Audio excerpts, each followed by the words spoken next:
विशेष प्रबोधन कार्यक्रम में आज के समारोह कार्यक्रम में उपस्थित प्रदेश की आदरणीय राज्यपाल श्रीमती आनंदीबेन पटेल जी, विधानसभा के माननीय अध्यक्ष श्री सतीश महाना जी, प्रदेश सरकार में मेरे वरिष्ठ सहयोगी उप मुख्यमंत्री द्वय श्री केशव प्रसाद मौर्य जी, श्री ब्रजेश पाठक जी, प्रदेश सरकार के वित्त और संसदीय कार्य विभाग के मंत्री श्री सुरेश कुमार खन्ना जी, मंत्रिमंडल के मेरे सभी सहयोगीगण, सभी माननीय सदस्यगण और प्रमुख सचिव विधानसभा समेत विधानसभा सचिवालय के सभी अधिकारीगण, मैं सबसे पहले प्रबोधन कार्यक्रम के समारोह के अवसर पर आप सभी माननीय सदस्यों की ओर से माननीय राज्यपाल महोदय का हृदय से स्वागत करता हूं, उनका अभिनंदन करता हूं। ये हमारा सौभाग्य है कि माननीय राज्यपाल महोदय जैसे एक अनुभवी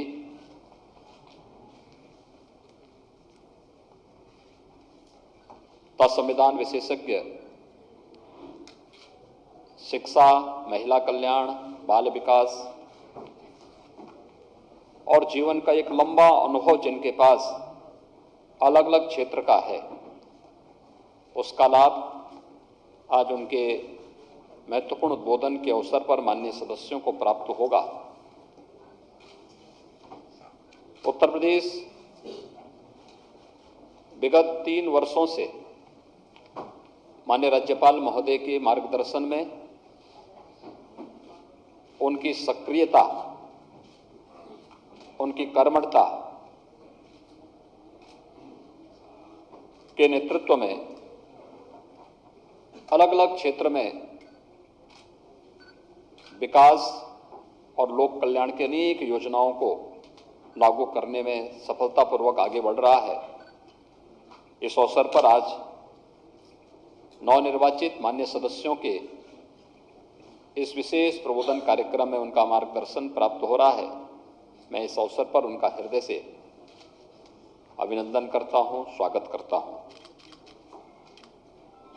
मैं धन्यवाद देता हूं विधानसभा के अपने माननीय अध्यक्ष जी को, जिन्होंने एक छोटे से कार्यकाल के अपने इस दौरान कुछ नवाचार किए हैं। आदरणीय प्रधानमंत्री जी की मंशा के अनुरूप नेशनल ई विधान एप्लीकेशन को लागू करते हुए देश की पहली विधानसभा, जो सबसे बड़ी विधानसभा है, और वह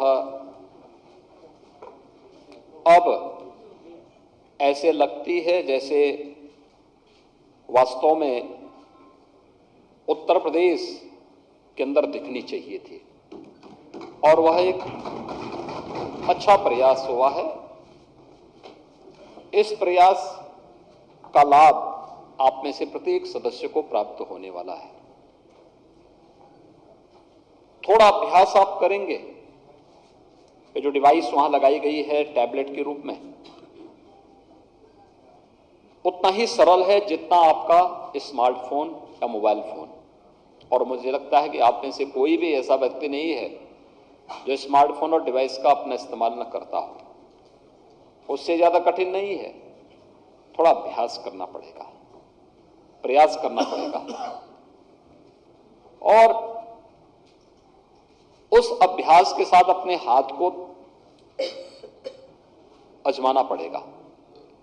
तो स्वाभाविक रूप से आपको भी लगेगा कि यह तकनीक तो बड़ी उपयोगी है और इसको हम बेहतर तरीके से उत्तर प्रदेश के विकास की दिशा से आगे बढ़ाने का कार्य कर सकते हैं।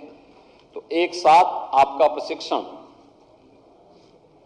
ई विधान के साथ भी और विधानसभा की कार्रवाई में भाग लेने के लिए क्या नियम होने चाहिए, इसके साथ भी जुड़ेगा। तो स्वाभाविक रूप से आप इस मामले में सौभाग्यशाली हैं। कि आपको इन सभी कार्यक्रमों को एक साथ जोड़ने का अवसर प्राप्त हो रहा है। मित्रों, बहुत सारी चीजें ऐसी हैं जो हमें सौभाग्यशाली बनाती है। 25 करोड़ की आबादी उत्तर प्रदेश की है और 25 करोड़ में से 403 ऐसे बिरले सदस्य हैं जो उत्तर प्रदेश के विकास के लिए, उत्तर प्रदेश के भाग्य को लेकर के इस सदन में बैठ करके चर्चा परिचर्चा को आगे बढ़ाएंगे और फिर उसका एक ठोस परिणाम लेकर के आएंगे। इसलिए तो लोकतंत्र में हमने जनता को जनार्दन का स्वरूप माना है। हमारी जवाबदेही जनता के प्रति है और मैंने इस बात को देखा है। मैं 1998 से सक्रिय रूप से सार्वजनिक जीवन में काम कर रहा हूं, एक सांसद के रूप में। विगत 5 वर्ष के अंदर प्रदेश के मुख्यमंत्री और विधान परिषद सदस्य के रूप में, और इस 18वीं विधानसभा में मैं भी आपकी तरह एक नए सदस्य के रूप में आपके बीच में आया हूं। तो स्वाभाविक रूप से एक विधायक के रूप में भी मैं इस निष्कर्ष पर पहुंचा हूं कि एक जनप्रतिनिधि अपना जीवन जितना व्यवहारिक बना ले, जनता के साथ उसका संवाद जितना अच्छा होगा, साथ साथ वह जिस मजबूती के साथ ईमानदारी पूर्वक जनता की समस्या के लिए प्रयास प्रारंभ करेगा, जनता की अपेक्षाओं पर वह उतना ही खरा उतरता हुआ दिखाई देगा। नकारात्मकता किसी जनप्रतिनिधि को कभी आगे नहीं बढ़ा सकती, कभी नहीं। मैंने हमेशा देखा है, मैं इस चुनाव में भी देख रहा था, एक मान्य सदस्य थे, वो छोटी छोटी बातों को लेकर धरना प्रदर्शन करते थे, जाम करते थे। विकास की कोई योजना आती थी तो भी धरना प्रदर्शन शुरू होता था। और मैं इस चुनाव में जब रिजल्ट जिस दिन आ रहे थे, मैंने कहा यार उस विधानसभा का थोड़ा रिजल्ट दिखाओ। पता लगा वो 4थे नंबर पर थे। आप देख सकते हैं जनता कितनी जागरूक है, उसे मालूम है लोकतंत्र में जनता को जनार्दन का स्वरूप वैसे ही नहीं माना गया है। उसे एक एक गतिविधि की जानकारी होती है और गतिविधि की जानकारी किस रूप में होती है। विधानसभा की हमारी कार्रवाई चल रही है, हम में से ज्यादातर लोगों में होड़ क्या लगती है कि हम जिस रूप में अपनी बात को कह दें, बस एक बार प्रोसीडिंग का हिस्सा बनना चाहिए। लेकिन याद रखना, अगर आपकी बात नकारात्मक है, नेगेटिव है, तो जनता भी उसको नकारात्मक भाव के साथ ही लेती है। उसका कोई क्रेडिट आपको नहीं मिल पाता है, बल्कि आपकी एक खराब छवि प्रस्तुत होती है। और अगर हमारे भाव सकारात्मक हैं, प्रदेश हित में है, देश हित में है, जनता के हित में है, लोक कल्याण के हित में है, तो जनता भी उसे उसी भाव के साथ लेती है। कुछ भी छुपा हुआ नहीं रहता जी, उनसे कुछ भी नहीं छुपा रहता है। और इसलिए एक सकारात्मक भाव के साथ कार्य करते हुए जब हम जन अपेक्षाओं पर खरा उतरते हैं, तो जनता हमें बार बार समर्थन देती है। और जिस मुद्दे को आप सकारात्मक भाव के साथ उठाते हैं, उसका परिणाम भी उसी प्रकार से सकारात्मक रूप से मिलता हुआ दिखाई देता है। मैं आपके सामने कुछ उदाहरण जरूर दूंगा। मैं 1998 में गोरखपुर से सांसद बना। उस समय तक पिछले 20 वर्षों से गोरखपुर और उसके आसपास के क्षेत्रों में एक बीमारी थी जिसमें 1 से लेकर 15 वर्ष तक के बच्चे उसकी चपेट में आते थे। हजारों की संख्या में मौतें होती थी। गोरखपुर और बस्ती कमिश्नरी में एकमात्र एक मेडिकल कॉलेज गोरखपुर में था, वह भी जर्जर स्थिति में था। 1998 में मैं सांसद बना। सांसद बनने के बाद मेरे पास पहली बार ये मामला आया। मुझे एक कार्यकर्ता ने फोन किया कि मेडिकल कॉलेज में बहुत सारे बच्चे एडमिट हैं, उनकी स्थिति बहुत खराब है, आप एक बार आके देखते। तो मैं गया, लेकिन जैसे मैं अंदर वार्ड में जाना चाहता था, वहां के प्रिंसिपल ने मुझे वार्ड में नहीं जाने दिया। खैर, मैं प्रतिरोध करते हुए वार्ड में पहुंचा।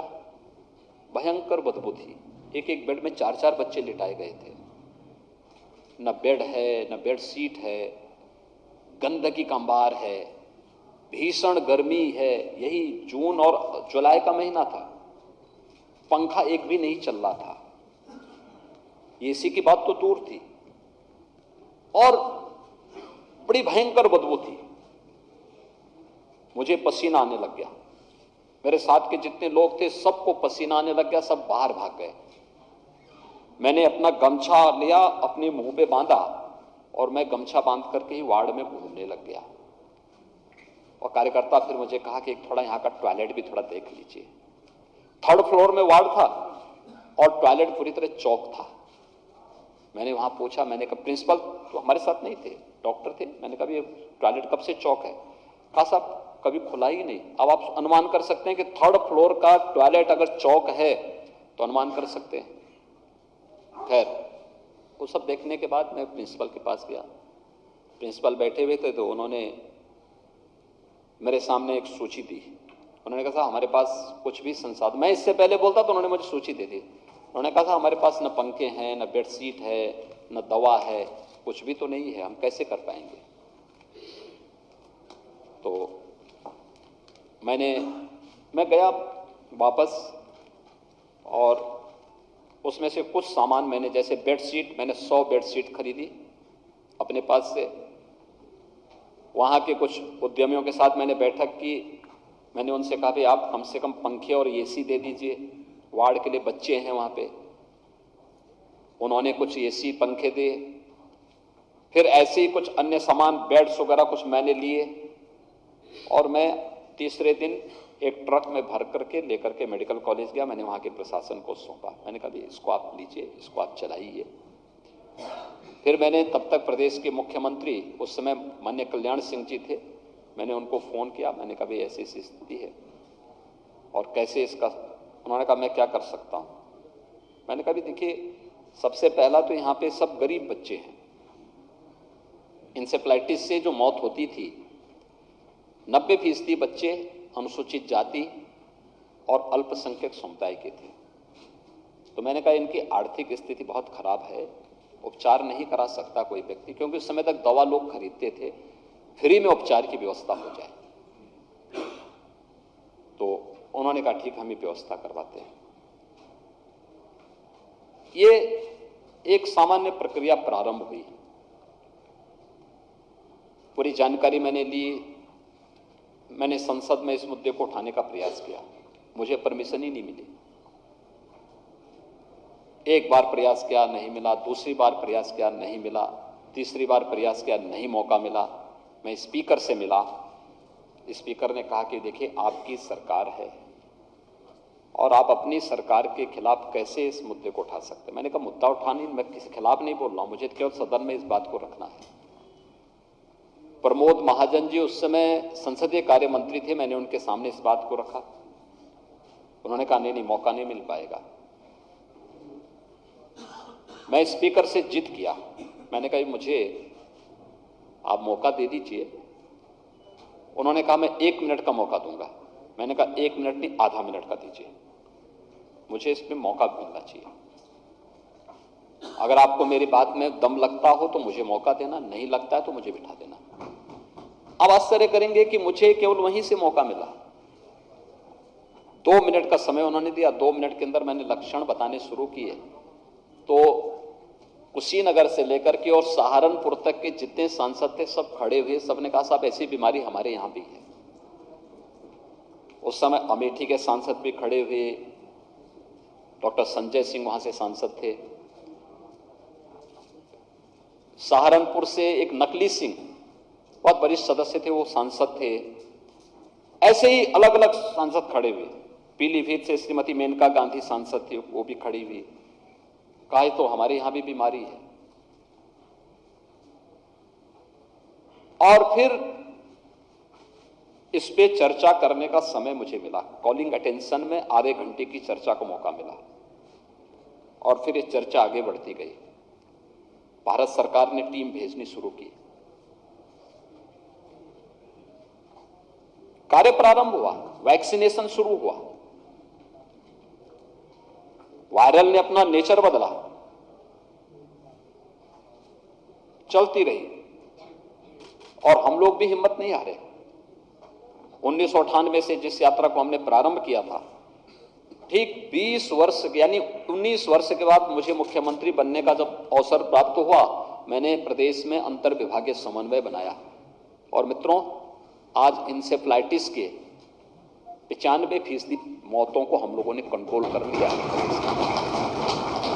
एक बेहतरीन मॉडल है, ये बेहतरीन मॉडल है देश और दुनिया के लिए। कैसे इसको नियंत्रित किया जा सकता है, इसका एक मॉडल यह एक खड़ा हुआ है।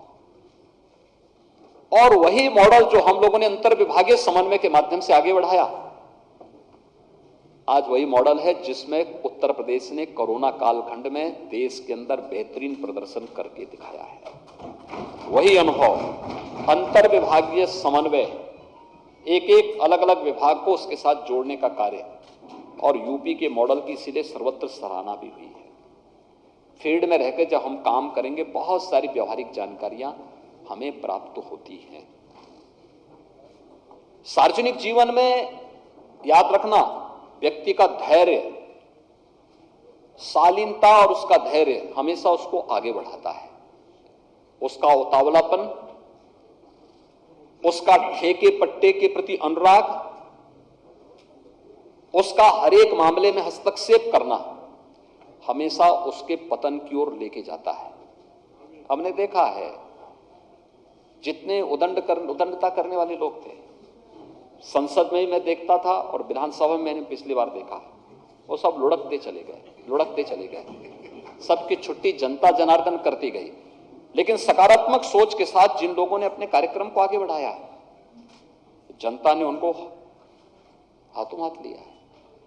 अगर उत्तर प्रदेश में जातिवाद की राजनीति सच है, तो सुरेश खन्ना 9वीं बार कैसे विधायक बन गए? इनके तो जाति का 1000 वोट भी शाहजहांपुर में नहीं है। हमारे स्पीकर 8वीं बार विधायक बने हैं, इनके तो जाति का वोट नहीं है, लेकिन फिर भी बन रहे हैं। जन अपेक्षाओं पर कसना, अपने आप को कसना, अपने आप को तैयार करना और फिर उसके अनुरूप, जन भावनाओं के अनुरूप विकास के कार्यों को आगे बढ़ाना। आपको उन कार्यक्रमों में जाना चाहिए, जनता को लाभ हो। आपका उद्देश्य भी और हमारा उद्देश्य भी एक ही है कि जनता का हित होना चाहिए, जनता को इसका लाभ मिलता हुआ दिखाई देना चाहिए। और अगर आप उन विकास की योजनाओं के साथ जुड़ करके जनता के बीच में जाते हैं, तो उसका श्रेय तो आपको मिलना है, उसका श्रेय बीजेपी को या बीजेपी के सहयोगी दलों को थोड़े मिलना है, क्योंकि आपकी विधानसभा है, आप इस समय विधायक हैं, जनता ने आपको चुना है। अगर विकास के कार्य वहां हो रहे हैं, तो उन कार्यक्रमों को अगर हम वहां बढ़ाने का कार्य करते हैं, तो मुझे लगता है कि यह एक बहुत महत्वपूर्ण उपलब्धि आपके साथ जुड़ती है। लेकिन हम अक्सर देखते हैं कि वह न केवल तटस्थता बनाते हैं मंत्रियों से, बल्कि वह तटस्थता बना देते हैं विकास के कार्यों से भी। और फिर उनके सामने भी संकट खड़ा होता है जब चुनाव आते हैं, और चुनाव के दौरान फिर जो संकट खड़ा होता है वो सबके सामने है। और इसलिए मैं आप सबसे अनुरोध करूंगा कि एक तो जनता के प्रति हमें केंद्र और प्रदेश सरकार की लोक कल्याणकारी योजनाओं को ईमानदारी के साथ उन तक पहुंचाने के लिए अत्यंत संवेदनशील बनना पड़ेगा। ठेके पट्टे या किसी भी इस प्रकार के उससे अपने आप को दूर करना पड़ेगा। ट्रांसफर पोस्टिंग जो उत्तर प्रदेश में बदनामी का कारण था, इससे उतनी ही दूरी बनानी पड़ेगी। मेरिट के आधार पर कार्य हो, इसके बारे में अधिकाधिक जोर देने की तरफ आगे बढ़ना पड़ेगा और एक आदर्श जनप्रतिनिधि के रूप में अपनी एक छवि को प्रस्तुत करना पड़ेगा। और मैं तो विधानसभा से कहूंगा, माननीय अध्यक्ष जी से कहूंगा कि हमारा प्रयास हो कि कम से कम 1 या 2 सदस्य विधानसभा में जो अच्छे हों, एक तो हम नए सदस्यों को बोलने का मौका जरूर दें। अक्सर क्या होता है देखिए, पिछली बार हमने 3 ऐसे सेशन चलाए थे इस विधानसभा के, जो अपने आप में देश के अंदर मॉडल बने थे। जैसे सस्टेनेबल डेवलपमेंट गोल पर 36 घंटे तक सदन चला था। इसके पीछे चलाने का हेतु 2 था। एक, प्रधानमंत्री जी ने जो एक लक्ष्य हम सबके सामने दिया है, पूरे देश के सामने दिया है कि सतत विकास के लक्ष्यों को प्राप्त करने की दिशा में हमें क्या कुछ करना है। और उस चर्चा में मैंने देखा कुछ सदस्य ऐसे थे जो 36 घंटे तक सदन में बैठे रहे, और उसमें से काफी सदस्यों ने चर्चा में भाग लिया, जिनको हम सोचते थे कि इनको कुछ भी पता नहीं होगा, लेकिन जब डिबेट में उन्होंने अपनी बात को रखी, क्योंकि रात्रि को 2 बजे तक तो मैं भी सदन में था, और रात्रि 2 बजे तक मैं उनके भाषण सुनता रहा। 5-5, 7-7 मिनट मिलता था, लेकिन क्या मजबूती के साथ, कम शब्दों में किस प्रभावशाली तरीके से वे अपनी बात को सदन में रखते थे, यह मुझे लगता अत्यंत अनुकरणीय उदाहरण था। उस समय सदन के अंदर मैंने देखा कितना पोटेंशियल है, कितनी ऊर्जा है, कितनी प्रतिभा है जनता के द्वारा चुने गए बातों पे। आवश्यक नहीं कि आपकी भाषा साहित्यिक हो, आवश्यक भी नहीं कि आपकी भाषा विशुद्ध व्याकरण युक्त हो। महत्वपूर्ण यह है कि विकास के प्रति आपकी सकारात्मक दृष्टि और आपका व्यवहारिक ज्ञान, क्योंकि आप जो कहेंगे वो व्यवहारिक ज्ञान पर आधारित होना चाहिए। फील्ड में आप विजिट करेंगे, उससे जुड़ी हुई जानकारी हो। वो कोई साहित्यिक मंच नहीं कि हम साहित्यिक भाषा का प्रयोग ही वहां पर करें। जो आपकी भाषा है, अपनी भाषा में अपनी बात को वहां पर कहने की आदत हमारी होनी चाहिए। और हमारा प्रयास हो कि वर्ष में फिर कोई ऐसा मैकेनिज्म हम तैयार करें कि 1 या 2 या 3 ऐसे कुछ आदर्श विधायक हम चयनित करें, जो विधानसभा के किसी एक सत्र में फिर उनको सम्मानित करके एक व्यवस्था को आगे बढ़ाया जाए। जरूर आगे बढ़ाया जाए कि भाई हर साल एक ही विधायक को न किया जाए, भाई एक को जब मिल गया तो 5 साल में फिर उसका नंबर ना आए, फिर 5 साल के बाद ही आए। लेकिन कुछ ऐसे सत्र होने चाहिए, जैसे राज्यपाल का अभिभाषण। कौन कहता है कि हम राज्यपाल महोदय जब अभिभाषण दे तो राज्यपाल जी के अभिभाषण के बाद फिर हम चर्चा को देर रात्रि तक नहीं कर सकते? पूरी रात्रि भर चलाइए सदन को, भोजन की व्यवस्था हो, अधिक से अधिक सदस्य बैठे, कोरम हमेशा भरा हुआ हो, प्रोसीडिंग का हिस्सा उनकी बात को किया जाए, उनकी प्रोसीडिंग में पूरी बात उनकी आए, कम शब्दों में प्रभावशाली तरीके से अपनी बात को रखना। ये चीजें अगर हम करते हैं तो मुझे लगता है कि एक अच्छे जनप्रतिनिधि के रूप में आपकी पहचान बनेगी। भाषण देने का एक अभ्यास आपका होगा जनता के सामने। देखिए, हमारी ताकत जनता के प्रति हम अपने संबोधन के माध्यम से ही सम्मोहन पैदा करते हैं, और फिर वही सम्मोहन हमें वोट में बदलता है। अगर आप केवल चुपचाप खड़े होकर हाथ जोड़ के जा रहे हैं, एक बार वोट मिल जाएगा, दूसरी बात जनता पूछिएगी कि अरे आप कुछ बोलेंगे भी, तो बोलने की आदत का मंच बनना चाहिए विधानसभा, और उसकी आदत डालने का एक अभ्यास, और फिर आदर्श विधायक के चयन की प्रक्रिया। फिर विधानसभा में हम जब विधानसभा की कोई पुस्तिका जारी करें तो उसमें आना चाहिए कि फलाने सत्र में यह हमारा आदर्श विधायक रहा है, यह हमारे आदर्श विधायक के रूप में इन लोगों ने वो किया है। तो ये कुछ चीजें हैं जिसको लेकर हमें कार्य करना होगा। दूसरा, मैं अक्सर एक बात देखता हूं, अभी 23 को माननीय राज्यपाल महोदय का भाषण होगा नए विधानसभा का लिए। सत्र की शुरुआत राज्यों में राज्यपाल जी के अभिभाषण से होती है और संसद में राष्ट्रपति जी के अभिभाषण से होती है। फिर राज्यपाल जी के प्रति धन्यवाद प्रस्ताव सदन में आएगा और उस पर चर्चा होगी। याद रखना, अगर आप विधानसभा में हैं तो राज्यपाल जी के भाषण के दौरान, राज्यपाल जी के आने के पहले सभी मान्य सदस्य कम से कम 15 मिनट पहले अपनी सीट पर बैठ जाएं। उस दौरान शांति से राज्यपाल महोदय के अभिभाषण को सुने। बहुत कुछ मटेरियल उस अभिभाषण में आपको भाषण का मिलता हुआ दिखाई देगा। आपके पास सॉफ्ट कॉपी या हार्ड कॉपी तो बाद में आएगी, लेकिन भाषण को चुपचाप अपना ईयरफोन लगाइए और पूरे भाषण को सुनिए, अच्छी बातों पर ताली पीटिए और उसको पूरा समर्थन उस समय करिए। एक माहौल बदला हुआ दिखाई देगा आपको। दूसरा, राज्यपाल जी के आने के पहले या राष्ट्रपति जी के आने के पहले या कोई भी ऐसा महानुभाव जो हमारा अतिथि बन के आ रहा है हमारी विधानसभा में, वो केवल सत्ता पक्ष का अतिथि नहीं होता। जैसे कल लोकसभा के माननीय स्पीकर आए थे, सत्ता पक्ष विपक्ष दोनों वहां पर था। एक मैसेज देश के अंदर अच्छा गया। मैसेज क्या गया कि देखिए, एक नवाचार के लिए, ई विधान के लिए सत्ता पक्ष और विपक्ष दोनों में सहमति है। इसका मतलब उत्तर प्रदेश के विकास में हम अपने राजनीतिक मतों से ऊपर उठ करके काम करने के लिए पूरी प्रतिबद्धता के साथ आगे बढ़ेंगे। यह एक मैसेज था। बात छोटी है लेकिन मैसेज दूर तक जा रहा है। लाभ 25 करोड़ जनता के लिए जा रहा है और भाइयों बहनों, उसका लाभ किसको मिल रहा है? हर एक सदस्य को मिल रहा है। सदस्य के प्रति देखिए, आज हमारी सबसे बड़ी कमी क्या हो गई? राजनेता अविश्वास और असम्मान का प्रतीक बन गया है। ये सदन है जो हमें विश्वास का प्रतीक बनाएगा। यहां की चर्चा, यहां की गंभीर चर्चा, यहां पर प्रभावी चर्चा हमें सम्मान का प्रतीक बनाएगी और उस प्रतीक के रूप में हमें उभरना है। इस कार्यक्रम को आगे बढ़ाना। 6 जून को महामहिम राष्ट्रपति जी ज्वाइंट सेशन को संबोधित करेंगे। आजादी के अमृत महोत्सव वर्ष में एक दुर्लभ अवसर आ रहा है जब राष्ट्रपति जी का महत्वपूर्ण उद्बोधन उत्तर प्रदेश विधानमंडल को प्राप्त होगा। राष्ट्रपति जी के उद्बोधन के पहले सदन में उपस्थित हो जाना, कम से कम आधे घंटे पहले आ जाना। हम लोग राष्ट्रपति जी के साथ आएंगे, राज्यपाल महोदय, मैं, स्पीकर महोदय, हम लोग राष्ट्रपति जी के साथ ही आएंगे।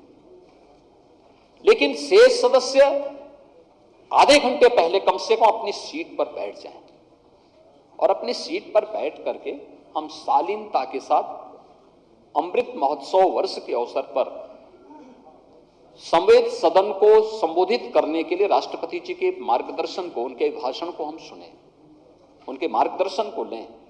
बहुत सारी चीजें हमें मिलेंगी।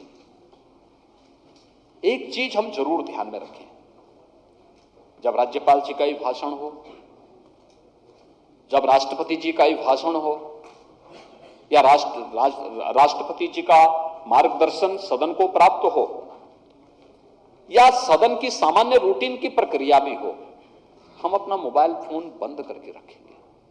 रखना भी चाहिए।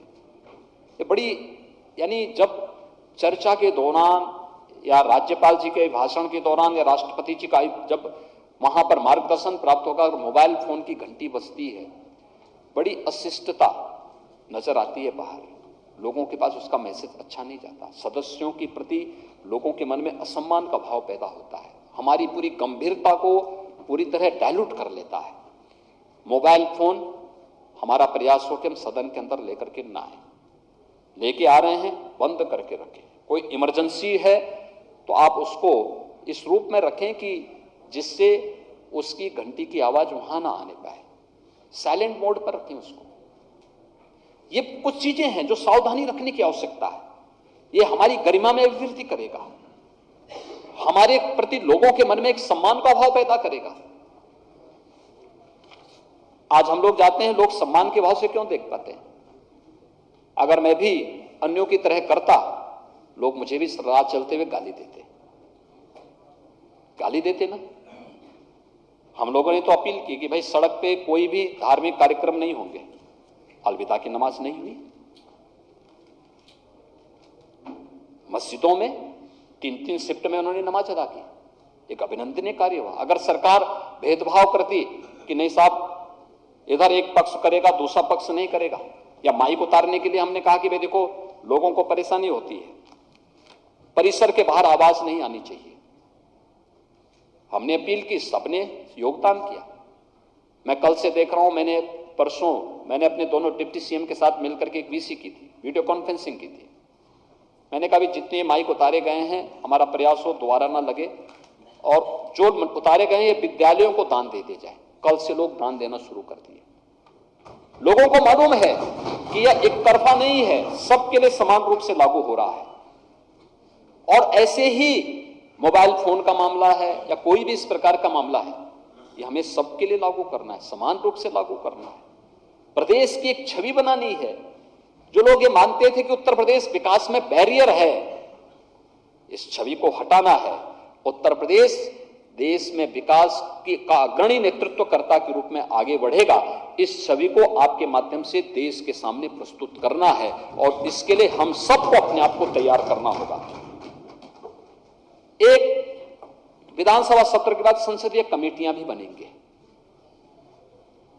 संसदीय कमेटियों का काम एडवाइजरी होता है और एक सरकार को या विभागों को सलाह के रूप में वे काम करती है। मैं बहुत बार देखता हूं, बहुत सारी कमेटियां अधिकारियों को बुला करके आदेश पारित कर देती हैं। मुझे लगता है कि वह एक गलत परंपरा की शुरुआत होती है। हमें उसका ध्यान रखना होगा। अपने अधिकार और अपने कर्तव्यों के बीच में एक बेहतर समन्वय बनाना होगा और जब भी ये समन्वय में कहीं कोई दिक्कत आएगी तो बाद में संकट खड़ा होगा। तो कोई भी ऐसा कार्य हम लोग न करें कमेटी की से जुड़े हुए, क्योंकि अक्सर मैं देखता हूं कि बहुत सारी जगह ऐसे ऐसे आदेश पारित किए गए हैं कि मैं देख के चौंकता हूं, क्योंकि मुझे इस देश की संसदीय कमेटियों में रहने का अवसर प्राप्त हुआ है और मैंने उन चीजों को देखा है कि कमेटियों के अधिकार क्या हैं और कर्तव्य क्या हैं। हमें उन चीजों को देखना होगा। कहीं भी किसी को हमारी योग्यता पर, हमारी क्षमता पर या किसी न्यायालय को हमारी कार्यपद्धति पर उंगली उठाने का अवसर न मिले, क्योंकि जो विधानसभा की कमेटियां होंगी, एक मिनी विधानसभा होती है, उसके पास पावर वही है जो विधानसभा के पास पावर होती है, लेकिन अपनी ताकत का बेजा दुरुपयोग भी नहीं होने देना चाहिए। वह अपनी सलाहकार की भूमिका के रूप में ही अच्छी सलाह उपलब्ध करवाएंगे तो अच्छा उसका संदेश जाएगा। यह जो प्रबोधन का कार्यक्रम चला है, आपके पास नियमों की पुस्तिकाएं मिली होंगी, हम एक बार उसको देखेंगे। विधानसभा में पुराने सदस्य कैसे नियम के अंतर्गत अलग अलग परफॉर्मा होंगे, उसके अंतर्गत कैसे उस प्रक्रिया को फॉलो करके अपनी बात को रख रहे हैं, कैसे हमें अपने कार्यक्रम को आगे बढ़ाना है। अगर हम थोड़ा भी एक बार उसमें अभ्यास कर लेंगे, आप देखना एक दो सत्र के अंदर ही नए सदस्य पारंगत हो जाएंगे और फिर पारंगत ही नहीं होंगे, आप पुराने सदस्यों को भी इस मामले में बेहतर सलाह देने की स्थिति में हो सकते हैं। और बेहतर सलाह इस बात को लेकर के कि देखिए आप जो है इसमें इस रूप में आपने किया, लेकिन आपको इतना ही समय लेना चाहिए था, लेकिन आपने ज्यादा समय ले लिया, आप इसको और प्रभावी ढंग से बोल सकते थे, इसकी प्रभावशालीता को और मजबूती के साथ आगे बढ़ा सकते थे। बहुत सारे सुझाव आप इसके माध्यम से दे सकते हैं और उस प्रक्रिया के साथ अगर हम जुड़ पाए, हमें अपने आप को तैयार करना होगा। और फिर अंततः मैं आप सबसे ये अपील करूंगा, देखिए जनता ने बहुत विश्वास के साथ आपको चुना है, बहुत विश्वास के साथ चुना है। विधानसभा सत्र के बाद जब भी आपको अवसर मिलता है, कमेटियों की बैठकों को छोड़ करके या कोई विशेष सत्र को छोड़ करके, या जब आप अपनी विधानसभा से जुड़े हुए कार्यों को देख करके यहां पर आते हैं, उस समय को छोड़ करके जब भी आप अपने घर में हो, जनता से जरूर मिले। एक समय तय कर लीजिए, पूरी प्रक्रिया को टाइम टेबल तय कर लें अपने पूरी प्रक्रिया का। देखिए हम लोग भी अपना तय कर रहे हैं, सोमवार से लेकर बृहस्पतिवार तक मैं और हमारे सभी मंत्रीगण लखनऊ में रहेंगे। अगर कोई विशेष कार्य नहीं है तो लखनऊ में हम उपस्थित रहेंगे और शुक्रवार, शनिवार, रविवार को हम लोग भी फील्ड में रहेंगे, अलग अलग जनपदों के दौरे पे रहेंगे। जनपदों के दौरे के दौरान हम लोग जनप्रतिनिधियों से भी मिलेंगे, जनता से भी मिलेंगे, विकास के भौतिक कार्यों का सत्यापन भी करेंगे, समीक्षा बैठकें भी करेंगे।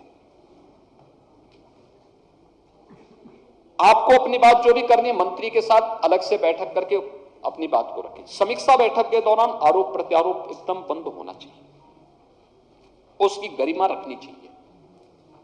और अगर आपको लगता है कोई व्यक्ति गलत है, कोई गलत काम कर रहा है, उसका अलग से जब बैठते हैं उस दौरान अपनी बात को शालीनता के साथ रखें। फलाना व्यक्ति गलत है, फलाने व्यक्ति के बारे में आप एक बार जांच करवा लें, देख लें।